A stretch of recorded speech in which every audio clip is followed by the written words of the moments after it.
বীরভূমের রাজনীতিতে বড়সড় ইস্যু হয়ে গেছেন সোনালী। অভিষেক বন্দ্যোপাধ্যায় সোনালীর বাড়িতে গেলেন।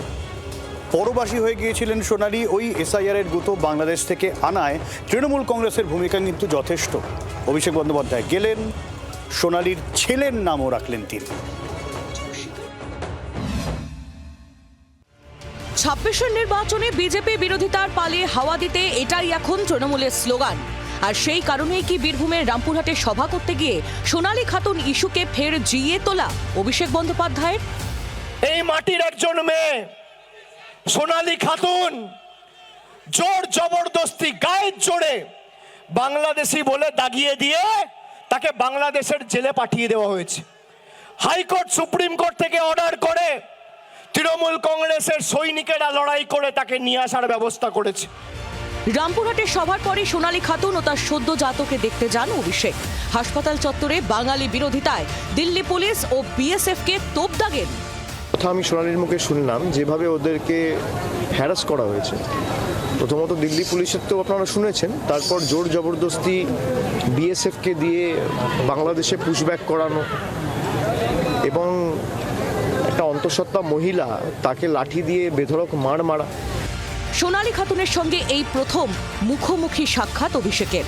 জানালেন কি দুর্বিষহ আতঙ্কের কাহিনী সোনালী তাকে শুনিয়েছেন।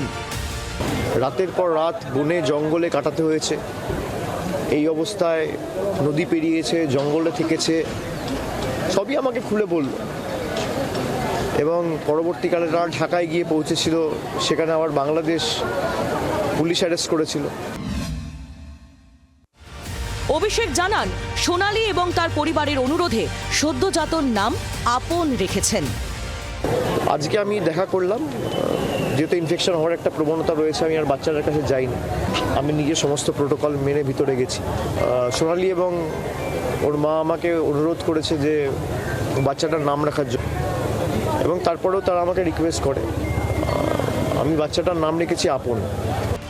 বাংলায় কথা বলার জন্য যেভাবে সোনালী ও তার পরিজনদের বাংলাদেশি বলে পুশব্যাক করে দেওয়া হয়েছিল, তার এদিন ফের একবার নিন্দা করেন অভিষেক। জানান মানুষের চোখের জলের মূল্য চোকাতে হবে বিজেপিকে।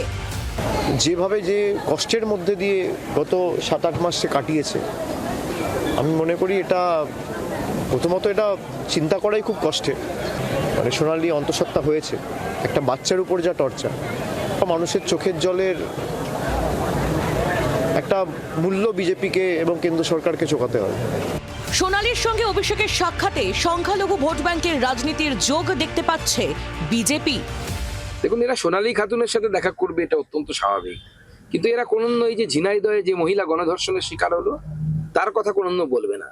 এরা কোনদিন বলবে না সেই সাংবাদিকের কথা, যে সাংবাদিককে গুলি করে মারিয়ে দেওয়া হলো, বা দীপুচন্দ্র দাস বা অন্যান্য যারা বিগত কয়েকদিনে 6 থেকে 7 জন যারা বাংলাদেশি হিন্দু হওয়ার জন্য খুন হলো, তাদের কথা বলবে না।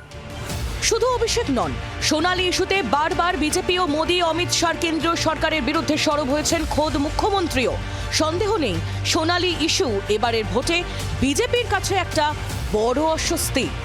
অভিষেক বন্দ্যোপাধ্যায় তার পুত্র সন্তানের নাম দিয়েছেন আপন। আর এই আপন কথার বিশ্লেষণটাই তিনি দিলেন কার্যত বলা যায় যে আপন করে ফিরিয়ে নেওয়ার জন্য। আগামী সময়েও সোনালী বিবির পাশে থাকার আশ্বাস দিলেন অভিষেক বন্দ্যোপাধ্যায়। আগামী সময়েও সোনালী বিবির পাশে থাকার আশ্বাস দিলেন অভিষেক বন্দ্যোপাধ্যায়। বাংলার আওয়াজ, বাঙালির আবেগ, জি 24 ঘন্টা।